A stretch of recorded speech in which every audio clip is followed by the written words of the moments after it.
नमस्कार दोस्तों, मैं रविंद्र कुमार। दोस्तों, आजकल बरसात का मौसम चला हुआ है और ये जुलाई अगस्त का महीना जो है वो पौधे वगैरह जो है लगाने के लिए बहुत उपयुक्त है। तो हम चाहेंगे कि सभी लोग जो हैं वो अपने अपने घरों के आसपास जहाँ खाली ज़मीन पड़ी हुई है वहाँ पौधे ज़रूर लगाएं। तो ये पौधे जो हैं हमें कहाँ से मिलेंगे? या तो नर्सरी से मिल सकते हैं या आप खुद घर में ही पौधे जो हैं वो तैयार करें, उनको लगाएं। तो आज हम चर्चा करेंगे या बात करेंगे कि अगर हम नर्सरी से लेते हैं तो हमें ये पड़ेंगे महंगे। एक तो अच्छी किस्म है या नहीं ये भी हमें कोई श्योर नहीं है। दूसरी बात, अगर हम घर में इनको उगाएंगे और एक तरीका और है कि उगे हुए पौधे से ही हमने एक अलग पौधा तैयार करना है। वो कैसे? अगर आपके पास घर में नींबू का पेड़ बड़ा है जिसमें नींबू फल लगते हों, आम का पेड़ है जिसमें आम लगते हों, या मौसम्मी का है या अन्य कोई और, तो आप उससे भी घर में ही पौधा जो है वो तैयार कर सकते हैं। और उस विधि को हम बताते हैं एयर रूटिंग। तो वो एयर रूटिंग कैसे करनी है घर में ही, वो टिप्स जो हैं वो आज मैं जरूर साझा करूंगा कि किस तरह से एयर रूटिंग करनी है। तो पौधे की टहनी के ऊपर नया पौधा तैयार करना, इसी को हम एयर रूटिंग बोलते हैं। और वो नया पौधा तैयार कैसे करना है, उसमें जड़ कैसे आएगी, उस जड़ को तैयार करना है उस टहनी के ऊपर, वही विधि जो है वो एयर रूटिंग है, उस टहनी को काटे बिना। तो आज हम इसी के ऊपर जो है ढेर सारी जानकारी जो है वो देने वाले हैं।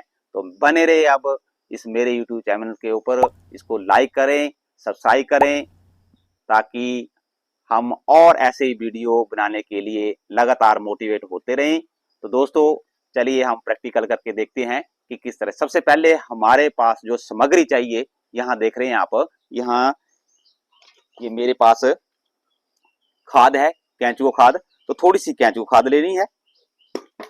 ये कोकोपीट है।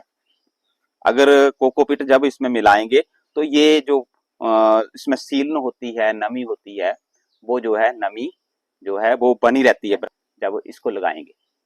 और साथ में ये मिट्टी है।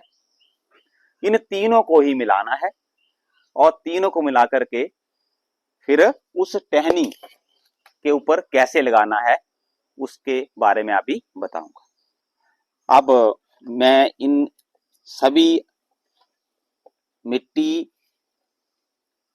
केंचुआ खाद और कोकोपीट को बना रहा हूं थोड़ा सा पानी लेकर के, इस तरह से थोड़ी सख्त।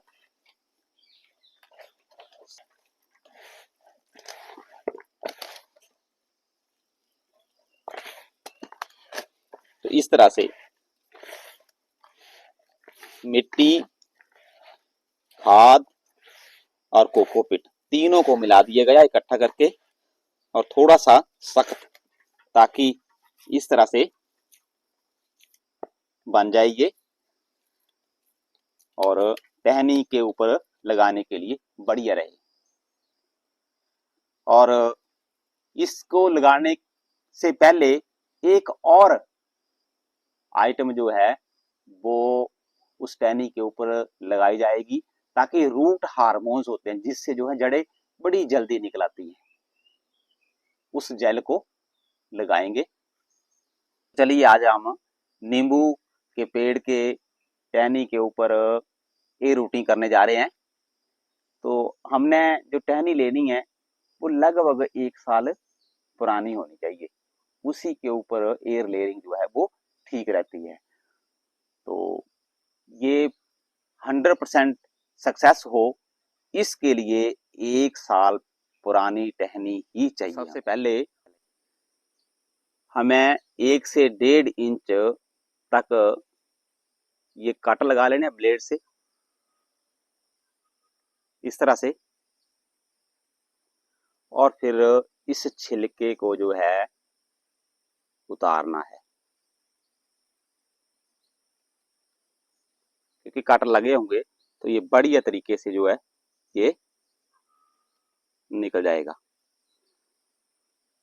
अब यहाँ पर देखेंगे कि इस तरह से ये 1 से 1.5 इंच का पीस जो है उसका बाहर का छिलका जो है मैंने निकाल लिया है।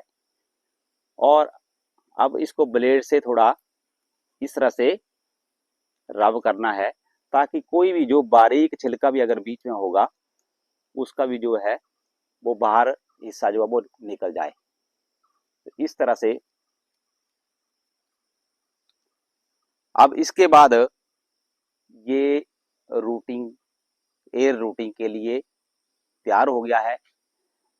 अब हम इसके बाद अगला स्टेप है कि ये देखो यहाँ पर मेरा ये मेरे पास एलोवेरा है। हमने एलोवेरा जेल जो है यहाँ इस पार्ट के ऊपर लगाना है, इस तरह से लगाना है। अब इसका लगाने का फायदा क्या होगा कि इससे जो जड़ें जो हैं बहुत जल्दी जो हैं वो बाहर निकलेंगी। मतलब रूट हार्मोन्स तैयार करता है ये जेल, और ये एंटी फंगल है। कोई जब हम इसमें पूरी वो मिट्टी, खाद और कोकोपीट जो बनाई हुई है वो इसमें लगाएंगे, हम बांधेंगे, तो उसमें अंदर फंगस ना आए, तो उसके लिए भी ये बहुत ही लाभदायक सिद्ध होगा। अब हम इस तरह से इस मिट्टी को इस तरह से इस कटे हुए भाग के ऊपर लगा देंगे और हाथ से इस तरह से बढ़िया करके दबा देंगे, इस तरह से। अब ये मिट्टी थोड़ी गीली भी है तो इससे नमी बनी रहेगी, और जो रूट्स हैं वो बड़ी आसानी से जो हैं वो इस मिट्टी के अंदर जो हैं वो तैयार हो जाएंगी।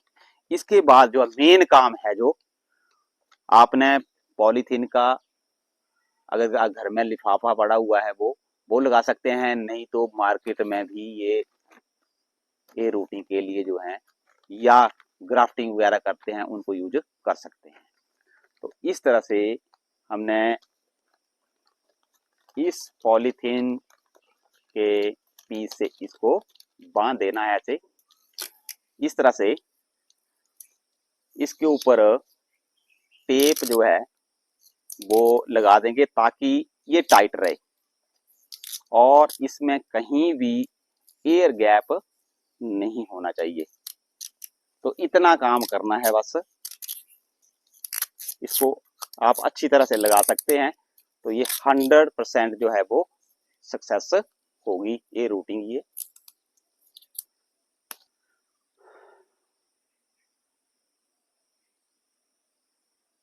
अब इसके बाद इसके ऊपर कोई भी धागा या रस्सी जो है उसको कस के बांध देना है।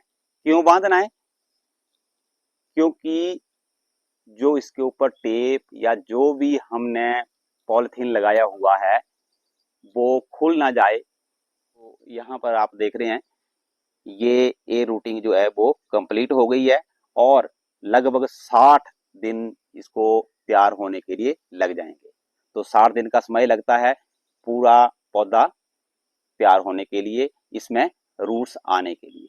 उसके बाद हम इसको यहाँ से काट देंगे और इसको खोल करके देखेंगे 60 दिन के बाद, तो इसमें रूट्स आ गई होंगी और हम इसको आसानी से जो है जहाँ कहीं भी जमीन में लगा देंगे। बड़ी आसानी से हम पौधा जो वो ए रूटिंग से हम तैयार कर सकते हैं। तो इसी तरह से ये आम का यहाँ भी हम इसमें ए रूटिंग जो है, एयर लेयरिंग भी बोलते हैं उसको, उससे नया पौधा तैयार कर सकते हैं। तो और भी कई सारे पौधे हैं जिनके ऊपर हम एयर रूटिंग कर सकते हैं और पौधा तैयार कर सकते हैं। अमरूद है, अमरूद के ऊपर भी एयर रूटिंग कर सकते हैं। तो धन्यवाद दोस्तों, आज के लिए बस इतना ही। तो बने रहे मेरे अगले वीडियो तक।